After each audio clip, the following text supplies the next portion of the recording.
Dumbo, dernier film en date de Tim Burton et première adaptation en live action d'un classique Disney de cette année, était un film auquel je croyais. En effet, là où énormément de monde apprécie beaucoup les remakes live action que Disney nous propose depuis maintenant quelques années, j'entretiens une certaine relation d'amour-haine avec Disney sur ce sujet. Car en effet, j'adore Disney, mais je considère la quasi-intégralité de ces remakes live action comme ratés ou purement et simplement mauvais.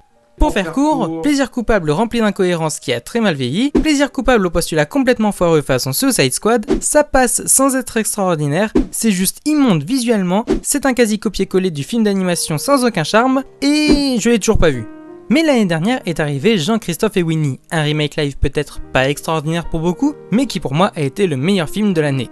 Et avec cette bonne surprise, j'ai commencé à croire que, ça y est, après de nombreux essais foireux, Disney allait enfin nous offrir des projets intéressants et bien faits. Surtout qu'en plus de ça, Disney allait confier certains de ses projets à des réals avec de vraies ambitions et de vraies pattes artistiques, et ce en commençant avec Tim Burton, réalisateur à la carrière certes imparfaite, mais au style bien défini et reconnaissable entre mille. Et j'y ai cru à ce projet. Mais malheureusement, Dumbo est un échec de plus dans la liste des remakes live Disney. Alors, je peux comprendre qu'on apprécie ce film car il possède tout de même certains atouts.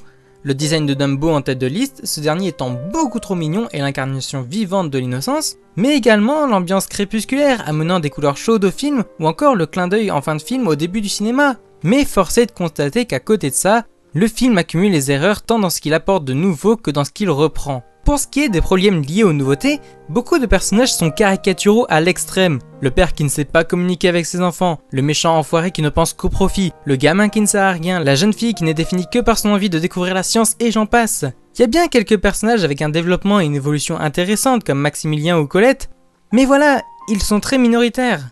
De plus, le film est rythmé de manière très maladroite. Il est très long à démarrer et à faire évoluer son postulat entre le moment où Dumbo et sa mère sont séparés et le moment où il se retrouve à Dreamland. Et en parlant de Dreamland, tout est fait pour montrer du grand spectacle rempli de magie, mais il ne s'en dégage aucun émerveillement. Et les erreurs s'accumulent encore et encore. La réaction ridicule et forcée du personnage de Michael Keaton en fin de film pour que le méchant de l'histoire soit puni pour tout ce qu'il a fait. Le filtre de distorsion de l'image lors des plans de vue subjective de Dumbo, qui font peut-être bien dans une vidéo YouTube, mais qui ne passent pas du tout dans un film, etc., etc. Et quand le film reprend des scènes du film d'animation, là aussi c'est extrêmement maladroit et comparé au film d'animation, ces scènes perdent beaucoup en termes d'impact. Et là encore, les exemples ne manquent pas. Par exemple, la scène des éléphants roses. Dans le film d'animation, c'est juste un délire visuel des animateurs, mais c'est justifié par le fait que Dumbo est saoul. Alors que dans le film live, non seulement ça arrive sans prévenir, mais en plus de ça, ça n'est absolument pas justifié. Et ça fait très fanservice. Ensuite, la scène où la mère de Dumbo vient à la rescousse de ce dernier car des enfants se moquent de lui. Dans le film d'animation, les sales gosses s'attaquent vraiment à Dumbo. Ils lui tirent la queue, ils lui soufflent dans les oreilles et Madame Jumbo s'en prend physiquement aux enfants. Et dans le film live, ils se contentent de se moquer de lui et Madame Jumbo ne fait qu'intimider le public. Enfin, il en est de même pour le numéro des clowns avec Dumbo. Dans le film d'animation, c'est l'humiliation ultime pour Dumbo.